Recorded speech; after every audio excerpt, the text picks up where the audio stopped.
Hi guys, Ranjan है। तो हम बात करने वाले हैं कि आपको भी अब्रॉड जानी है तो आप सेट एग्जाम देकर जा सकते हो। उसमें आपको इंडियन होने का एक फायदा होगी कि आपकी स्कॉलरशिप थोड़ी कम हो जाएगी। ठीक है ना। स्कॉलरशिप आपको देने के बाद आपको कम वहाँ पर फी लगेगी। तो ये अंडर ग्रेजुएशन कोर्स होती है। तो उसके बाद हम पूरा डिटेल में कवर करने वाले हैं इंट्रेंस एग्जाम के बारे में। तो अभी तक चैनल को नहीं किया सब्सक्राइब, कर लो। किसी टाइप का कंटेंट लाते रहता हूँ जी। चलो जी स्टार्ट करते हैं। तो हम बात करते हैं सेट एग्जाम के बारे में। तो देखो, ये सेट एग्जाम देने की क्या जरूरत पड़ेगी। तो सेट एग्जाम वो होती है जो कि आप आउट ऑफ इंडिया जाना चाहते हो अंडर ग्रेजुएशन प्रोग्राम करने के लिए, यानी यूजी करने के लिए। जैसे इंजीनियरिंग हो गया, आप और से भी फील्ड होती है उनमें करना चाहते हो तो ये आप जाके कर सकते हो। ठीक है ना जी। कुछ इसी टाइप के अगर आउट ऑफ इंडिया जाना चाहते हो, अब्रॉड पढ़ना चाहते हो, तो कुछ अलग से टेस्ट होती है जो कि सेट होती है यूजी प्रोग्राम के लिए। जीआरई होती है जो कि एमटेक के लिए होती है।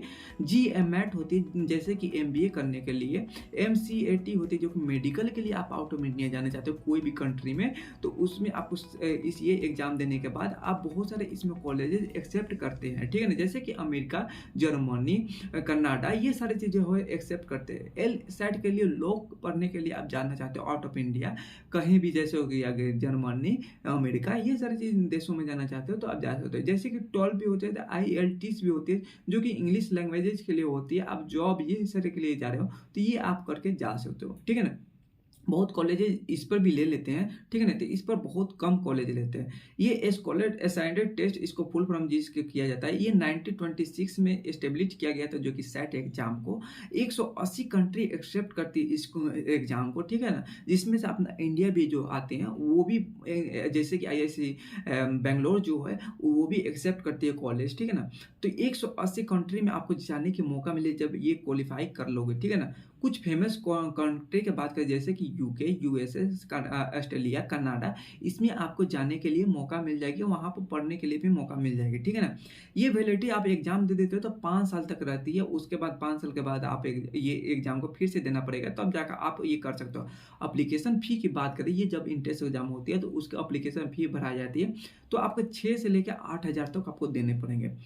एजुकेशन क्वालिफिकेशन की बात करें तो एसपी कोई भी कैटेगरी सेट नहीं किया गया। कॉलेज बोर्ड आपका होना चाहिए, नेसेसरी या रिकग्नाइज बोर्ड होना चाहिए। जैसे कि आप एक ले सकते हो मिनिमम कि कोई कॉलेज लेने के लिए आपको 80% होनी नेसेसरी है 12 में। ठीक है ना जी। उसके बाद इंडिया एग्जाम जो होती है मंथ वाइज होती है ये। तो अगस्त में होती है, अक्टूबर में होती है, दिसंबर में होती है, मार्च में होती है और मई में होती है ये कॉन्टेक्ट। ठीक है ना। सेट सिलेबस की बात करें तो रिटन सेक्शन होती है। जैसे कि सेट एग्जाम के 3 सेक्शन में डिवाइड किया गया है। पहले जो होती है वो ऐसे सेक्शन होती है जो कि 25 मिनट की होती है। मल्टीपल चॉइस जो होती है 25 मिनट की होती है एंड 10 मिनट और एक्स्ट्रा दिया जाते हैं। ठीक है ना। रीडिंग सेक्शन जो होती है, सेट जो कंटेंट होती है वो 3 रीडिंग सेक्शन में बांटा गया है इसको। ठीक है ना। इसको रीडिंग कंपेरिजन जिसको बोला जाता है 25 मिनट का आपको टाइम दी जाती है। सेंटेंस कंपेरिजन होती है जो कि 25 मिनट की, इसमें भी टाइम देती है। पैराग्राफ जो लेंथ होती है रीडिंग होती है जो कि 20 मिनट आपको दिया जाता है। अब बात करें इसमें मैथ सेक्शन की, तो मैथ सेक्शन में आपको जो है कंटेंट 3 टाइप के इसमें भी होती है, जो कि अलजेब्रा एंड फंक्शन होती है। इसमें 25 मिनट का आपको टाइम दे देते हैं। जेमरेटी की बात करते हैं 20 मिनट की दी जाती है। प्रोबेबिलिटी एंड डाटा एनालिसिस की बात करते हैं तो 20 मिनट आपको दी जाती है। एग्जाम के अगर सेट एग्जाम की अगर बात करें, इसमें 3 मेनली सेक्शन होते हैं जो कि math, ability, basis, reading and written. Also 3 in optional 50 minute के होते हैं जो कि आपको कोई सा भी सब्जेक्ट आप ऑप्शनल में ले सकते हो। ठीक है ना। अब हम सेट एग्जाम के पैटर्न अब बात कर लेते हैं सेट एग्जाम पैटर्न की। तो कितने क्वेश्चन आते हैं ये सब चीजें हम इस डिटेल में बात कर लेते हैं। तो टोटल क्वेश्चन होते हैं 154 क्वेश्चन होती है। 155 की विथ ऐसे होती है। ठीक है ना। ड्यूरेशन जो होती है 3 आवर की होती है, 50 मिनट की होती है। एक्स्ट्रा टाइम अलॉटेड होती है जो कि एक्स्ट्रा होती है, जो कि ऑप्शनल के लिए आपको मिलती है।